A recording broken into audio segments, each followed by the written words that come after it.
Que vous soyez artiste ou entrepreneur, ou même que vous ayez envie de développer votre intuition, ce podcast est pour vous. On parlera dans cet épisode d'inspiration. Qu'est-ce que c'est? Comment en avoir davantage dans sa vie? Et comment surtout se connecter à une inspiration positive et bénéfique pour nous-mêmes et pour le monde. Je vous laisse vous installer confortablement et démarrer cet épisode ensemble. Bienvenue sur le podcast à haute vibration, qui vous aide à remettre du sacré dans votre quotidien. Ici, je vous accompagnerai dans votre évolution personnelle et spirituelle, afin de vivre une vie alignée, connectée et un peu plus magique. Je suis Jenna Blossoms et ma mission est de rendre la spiritualité accessible. Je suis auteure de plusieurs livres et de jeux de cartes oracles, enseignante spirituelle et créatrice de méditations guidées pour éveiller la conscience et transformer sa vie.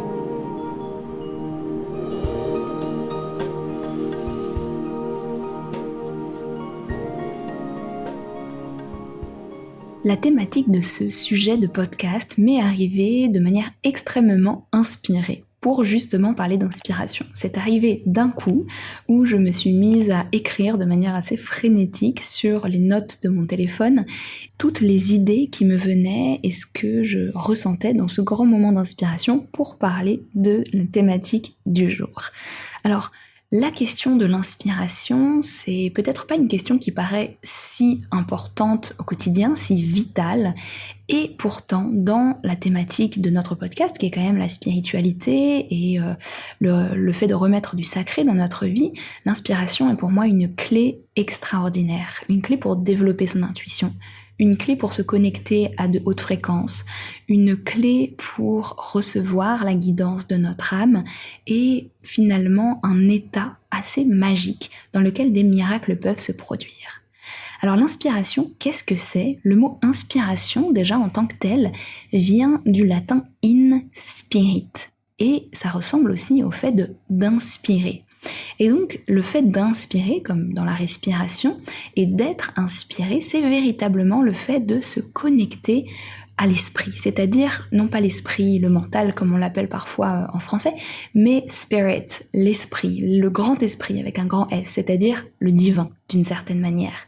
C'est donc ce processus de se connecter à cette vibration plus haute et d'être dans cette vibration, d'être in spirit, dans ce flow, dans ce canal de réception plus haut que nous et de s'ouvrir à la conscience supérieure. C'est généralement lorsqu'on est dans un moment d'inspiration, un sentiment d'ouverture, un sentiment de réception, quelque chose de plus grand que nous qui nous traverse.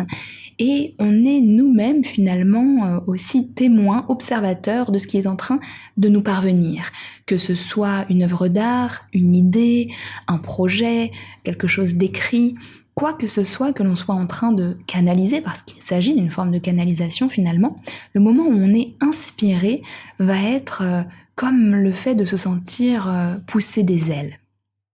Parfois, il s'agira de quelque chose de très simple, sans grandes conséquences, comme l'inspiration de communiquer une parole juste à quelqu'un qui en a besoin, ou de peut-être faire un sourire à un certain moment de notre journée.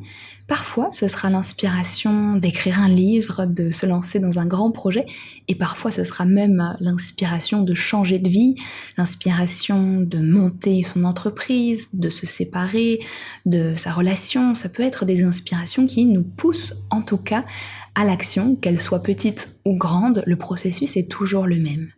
Évidemment, chaque moment où on va être inspiré va nous envoyer un certain message et ce sera à nous d'être en mesure de le recevoir, de le capter. Et on va voir aussi dans cet épisode qu'il y a différents niveaux de vibration. On peut être inspiré à différents degrés. Et les inspirations peuvent venir de plus ou moins haut. Et ça serait intéressant de faire le distinguo de manière à justement se permettre de recevoir les plus belles inspirations possibles, celles qui vont nous mettre sur notre chemin, celles qui vont nous éclairer, celles qui vont nous permettre de poser des actions justement inspirées, guidées, éclairées par les plus belles vibrations possibles. Lorsque j'ai reçu les messages inspirés sur cette thématique, un autre point qui a été très clair, c'est le fait que dans le processus d'inspiration, c'est Dieu qui veut créer à travers nous. Alors peut-être que le mot Dieu vous dérange ou que cette idée même vous dérange et vous pouvez remplacer le mot Dieu par une énergie supérieure, une grande conscience, une intelligence peut-être, qui désire construire, diffuser, créer, vivre et expérimenter à travers nous. Et lorsque l'on comprend ça, on comprend que le moment où on est inspiré n'est pas uniquement quelque chose qui nous regarde personnellement, mais c'est presque une invitation du divin à communier avec lui et à passer à l'action d'une manière ou d'une autre. C'est un élan vital qui nous traverse, c'est un appel vers la création, vers le don que nous avons tous à l'intérieur de nous. Alors, peut-être c'est important de rappeler que toutes les créations ou tous les appels que l'on a à l'intérieur ne proviennent pas forcément de l'inspiration et certaines viennent de l'ego. C'est aussi important de le dire. En général, les envies, les désirs, les actions qui proviennent de l'ego ont pour motivation des buts ultérieurs ou des buts égotiques qui ne sont pas ceux des plans supérieurs qui sont teintés d'amour.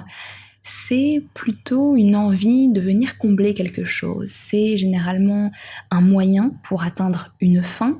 C'est aussi le sentiment que plus tard, à travers cette action, quelque chose de positif, quelque chose qui nous manque actuellement, nous sera accessible.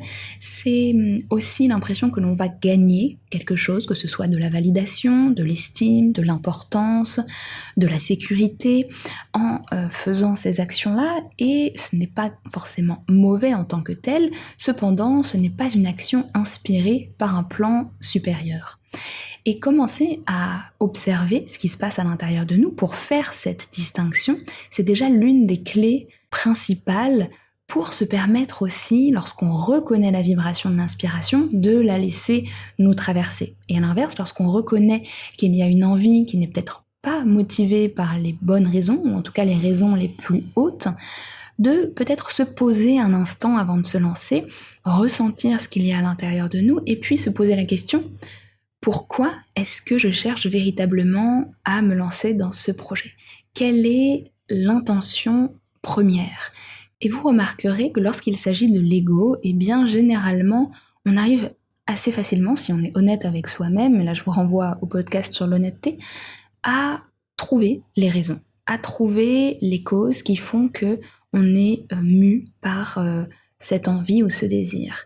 Lorsqu'il s'agit de l'inspiration, généralement, il n'y a pas de but extérieur que simplement l'envie de faire cela, l'envie de donner, l'envie de créer, l'envie de partager de cette façon, et on sent qu'on est traversé par quelque chose que l'on ne maîtrise pas bien, voire presque qui s'empare un petit peu de nous, où on peut, si on lui ouvre la porte, vraiment découvrir en même temps ce qui est en train d'arriver, en même temps que ça nous vient.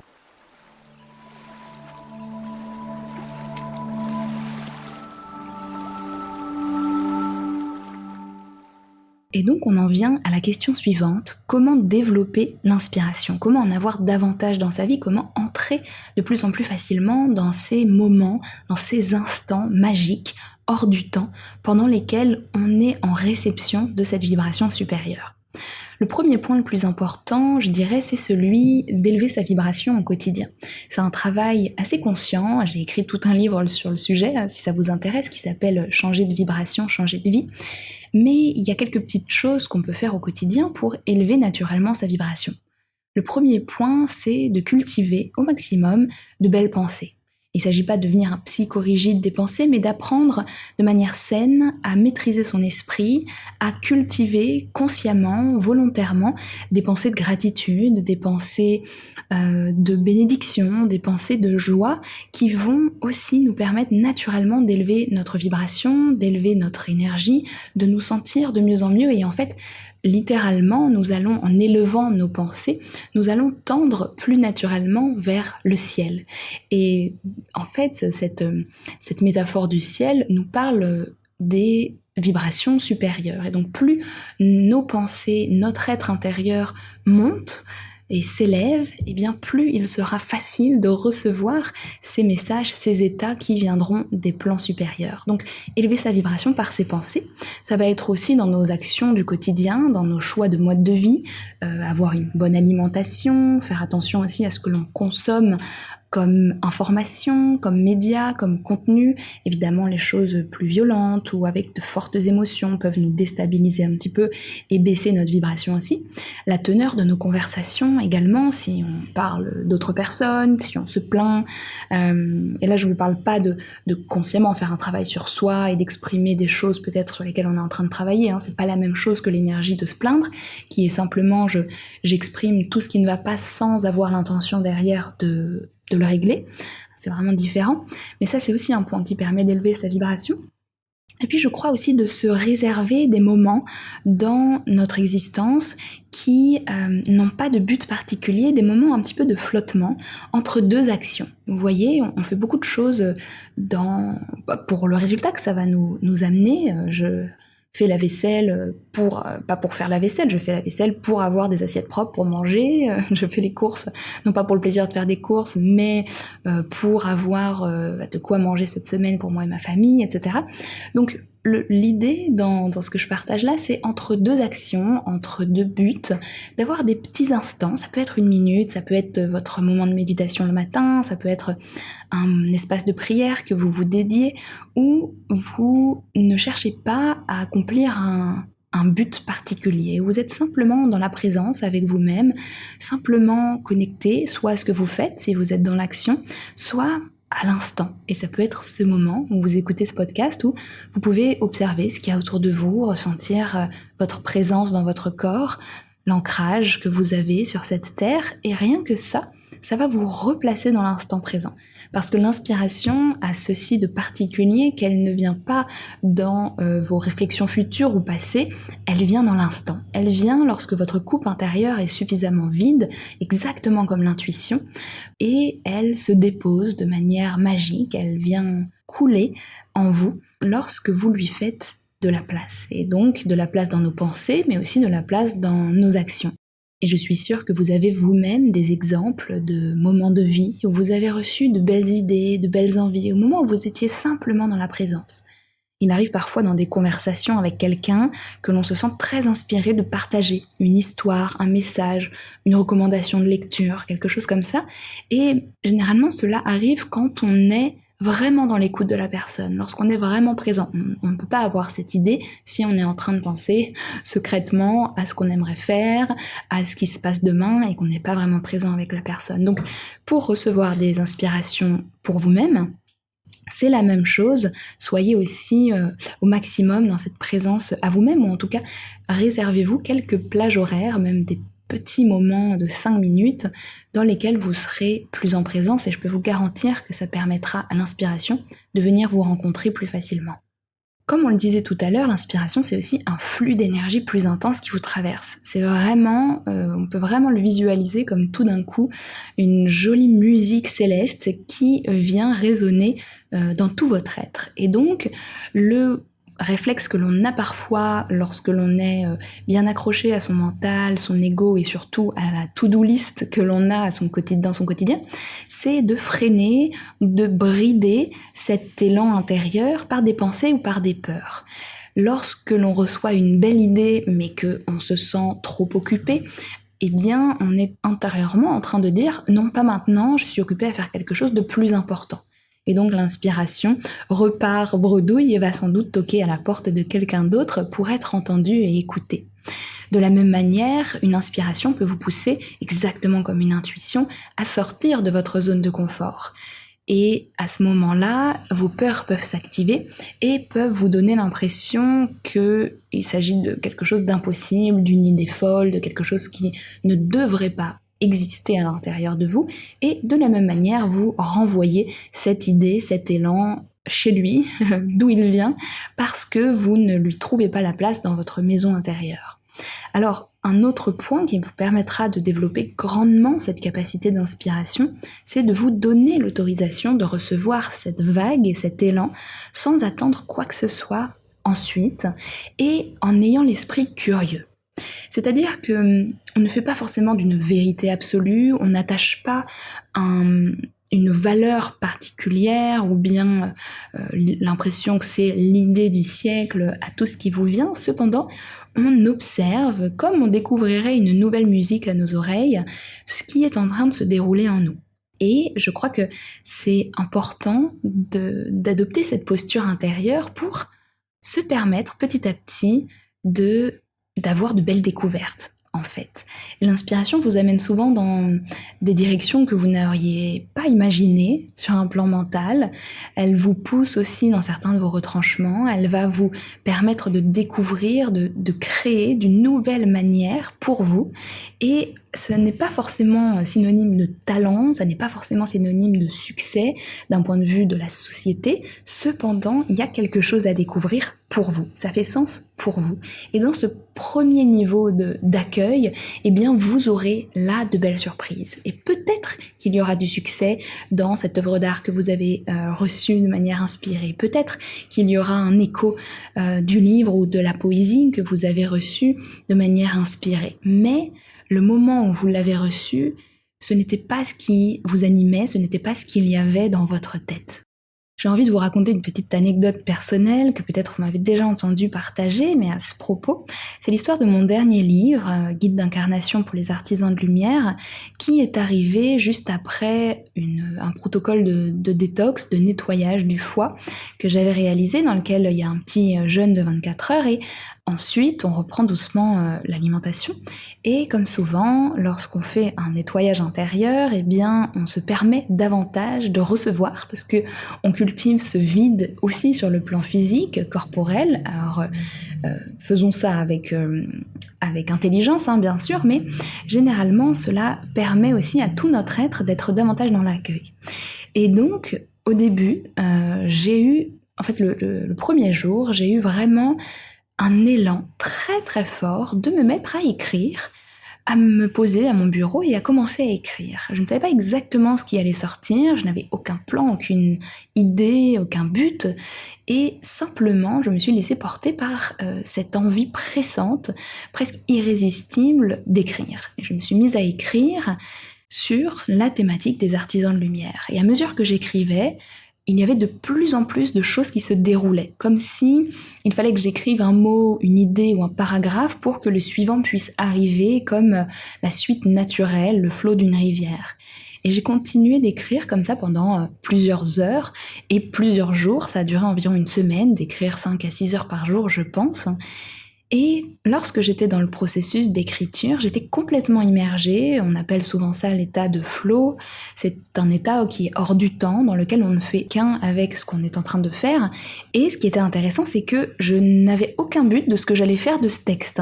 Je n'avais au début aucune idée que ça allait devenir un livre, un programme, un podcast, une vidéo, je ne sais quoi. Je ne me projetais pas. J'étais simplement dans l'accueil, dans l'acceptation de ce livre qui était en train de découler, en tout cas de cet enseignement qui était en train de m'arriver.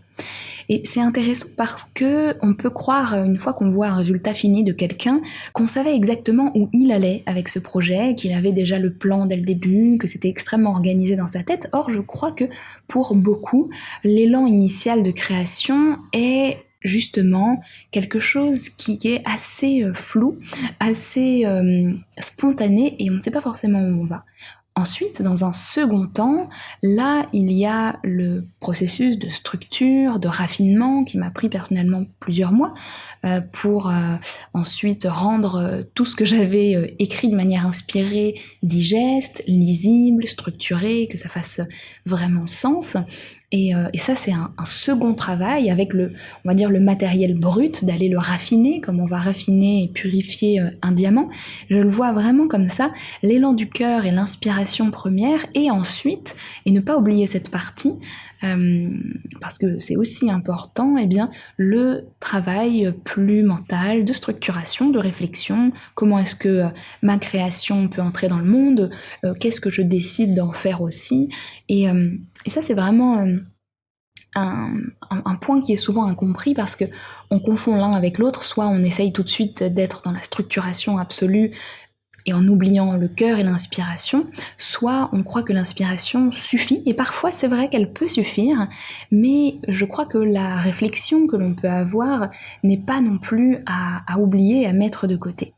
Et puis je veux aussi rappeler que dans ce projet que j'ai écrit, comme pour beaucoup d'autres personnes qui créent, et peu importe la teneur de la création, En réalité, il y a beaucoup de choses qui ne sont jamais visibles par le public ou par le monde. J'ai écrit des tonnes de pages, parfois des projets de livres ou des projets de création qui ne se sont pas terminés, qui n'ont pas été publiés, qui ne sont pas aboutis parce que finalement j'ai senti que cette création n'appelait pas particulièrement à être partagée de cette manière-là. Et c'était aussi complètement ok, ce n'était pas du temps perdu, ce n'était pas quelque chose de raté, bien au contraire, c'était simplement ma relation avec l'inspiration qui va, qui vient et qui prend différentes formes. Et donc on voit aussi que l'inspiration dure parfois 10 minutes, parfois 1 heure, parfois 1 semaine, parfois plus, mais elle vient sous forme de vagues qu'il nous revient de surfer, d'embrasser et de découvrir.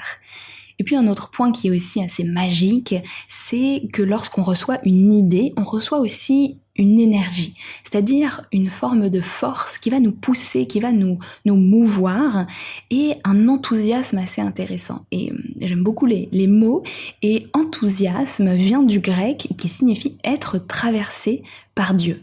Donc c'est finalement très similaire au mot inspiration, et je crois que lorsqu'on ressent cette envie de créer, cet enthousiasme fort à propos de quelque chose, c'est là aussi le divin qui s'exprime à travers nous et qui nous pousse à créer et à avancer.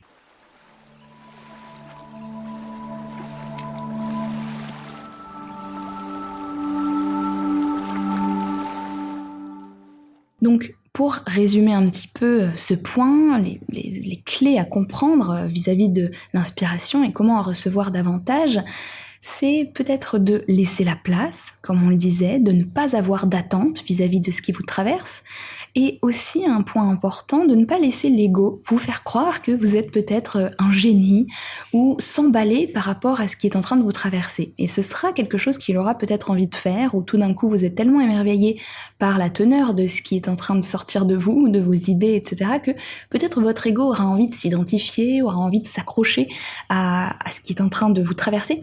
Et c'est un bon moment à ce moment-là pour se dire ok, je réfléchis un petit peu, je respire, je prends du recul et je laisse cette création me guider sans pour autant y associer un attachement identitaire. Ma valeur ne se joue pas non plus dans ce que je suis en train de créer, ni dans le retour qu'il y aura du monde, si on va aimer ou pas aimer cette création. Ce n'est pas le but de l'inspiration. C'est une énergie qui est vraiment, pour moi en tout cas, libre, sans attache. Elle n'est pas un but vers une récompense ultérieure, c'est vraiment une expression libre de la source à travers nous. Et donc aussi, on peut se dire qu'elle ne nous appartient pas complètement, mais que l'on ait la condition sine qua non, elle ne pourrait pas exister.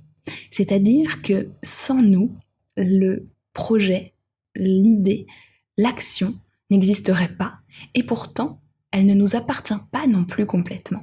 Et je trouve ça assez magique et ça rend également humble, selon moi. Une des autres clés que j'ai mentionnées qui est importante à se souvenir, c'est que la raison est sujette et l'inspiration est reine. Quand j'écris un podcast, j'ai un enthousiasme, j'ai plein d'idées qui me traversent, je note beaucoup de choses en vrac et puis ensuite je retravaille. Si vous avez créé une belle peinture, ce sera aussi l'énergie que vous mettrez pour la vendre ou pour faire connaître votre travail. L'inspiration sera la création et ensuite tout ce qui viendra autour viendra de votre raison et de votre capacité à penser les choses. Et puis, un autre point clé avant de passer à l'autre partie de ce podcast, c'est le fait que nous ne devons pas laisser nos pensées, nos peurs et nos doutes filtrer, critiquer, juger et limiter cet élan d'inspiration. Gardons l'esprit ouvert et curieux.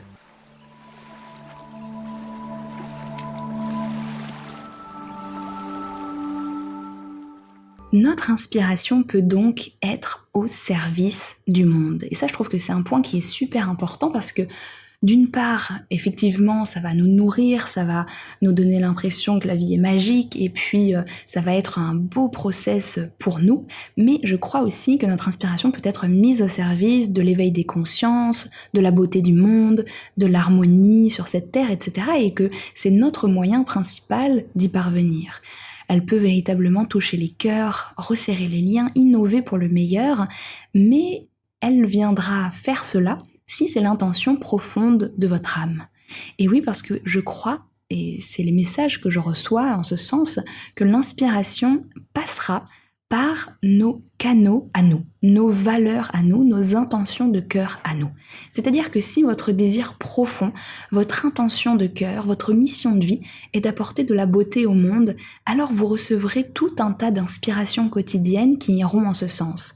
Personnellement, l'une de mes intentions les plus profondes est de participer humblement à l'éveil des consciences, de faire le pont entre la spiritualité et la matière, et donc j'ai tous les jours des inspirations en ce sens pour partager des contenus, pour écrire, ou même dans mes conversations, ou même pour mon éveil à moi personnel.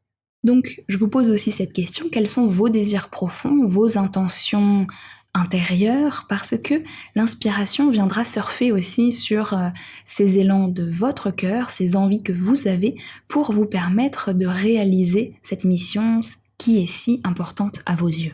Je n'ai personnellement jamais l'inspiration d'écrire une symphonie parce que je crois que ce n'est pas mon appel d'âme que de créer de la musique de cette manière-là, par exemple. Mais quoi qu'il arrive, l'inspiration aura toujours la même teneur, c'est-à-dire qu'elle vous apportera une sagesse, une vision plus grande. Elle vous dépassera un petit peu et puis vous pourrez même intérieurement vous exclamer quelque chose comme « mais c'est incroyable, qu'est-ce que c'est intéressant » ou « merveilleux, révolutionnaire ». Voilà un petit peu ce que votre âme peut exclamer au moment où elle reçoit un moment, un élan d'inspiration. Ce qui est intéressant, c'est aussi de voir que parfois elle est assez difficile à gérer, elle arrive de manière forte, profonde, puissante, libre, et parfois c'est à vous de savoir la canaliser, de la recevoir. Il m'arrive parfois d'écrire 2 paragraphes en même temps, tellement les idées se font la course dans ma tête, et j'apprends aussi à ne pas perdre le fil, à rester vraiment concentrée, et je crois que la méditation pour ça nous apporte énormément dans ces moments d'inspiration, parce qu'elle nous permet de rester vraiment dans cet état-là qui est vraiment un équilibre intérieur.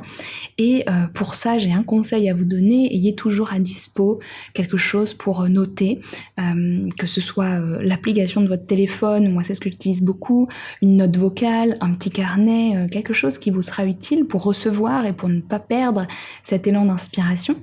Et puis aussi, vous verrez qu'elle peut arriver à n'importe quel moment, parfois la nuit, parfois vous êtes en train de faire autre chose, et donc lorsque vous le pouvez, en tout cas, c'est vraiment super de pouvoir donner de l'espace à ce qui arrive, parce que vous pouvez le regretter par la suite. En tout cas, s'il y a une chose dont je suis sûre, c'est que plus vous laisserez la place à l'inspiration dans votre vie, plus celle-ci arrivera et vous portera pour servir le monde de la plus belle façon possible, et qui sera votre façon à vous, de manière unique, de manière juste, de manière alignée. Peu importe le niveau de création, comme je le disais, ça peut être une parole, un écrit, un petit message, simplement des choix de mode de vie qui ne vont concerner entre guillemets que vous, mais qui finalement auront une teneur vibratoire, qui auront une capacité à inspirer les personnes qui croiseront votre route, ou bien ça peut aussi être quelque chose de beaucoup plus grand, quelque chose qui va vous pousser aux confins de votre capacité à créer, de ce que vous êtes capable de faire. Ça peut vous amener à lancer une chaîne YouTube ou créer une entreprise, comme ça a été mon cas, et vous n'auriez peut-être jamais imaginé cela, et pourtant aujourd'hui tout fait sens. Ça peut véritablement vous pousser à créer des choses que vous n'auriez jamais imaginées, et parfois dans des dimensions que vous n'auriez pas soupçonnées. Et c'est ça la magie de l'inspiration, c'est que vous pouvez aussi vous laisser guider, vous laisser traverser par sa belle énergie. Alors je me pose la question, après avoir écouté ce podcast sur l'inspiration, qu'est-ce qui vous inspire actuellement ? Sans doute que ça a ouvert les portes aussi de votre inspiration, parce qu'un autre conseil que je peux vous donner, c'est de lire des choses inspirantes, de regarder des choses inspirantes, d'être avec des personnes inspirantes qui vont déclencher chez vous cette capacité à vous ouvrir à plus, à autre chose. Et donc je me demande comment ce podcast vous a-t-il inspiré, et je vous invite vraiment à me taguer sur les réseaux sociaux, à partager avec moi peut-être en commentaire de ce podcast sur Apple Podcast ou ailleurs, pour que nous puissions continuer cet élan de création et d'inspiration, de flow, tout simplement. Je vous renvoie aussi à mon dernier livre qui s'appelle Guide d'incarnation pour les artisans de lumière, si vous avez envie d'aller plus loin dans ce chemin, cette mission, cet appel de participer à l'éveil des consciences. Et quant à moi, je vous dis à très bientôt pour un prochain podcast et je vous dis prenez soin de vous.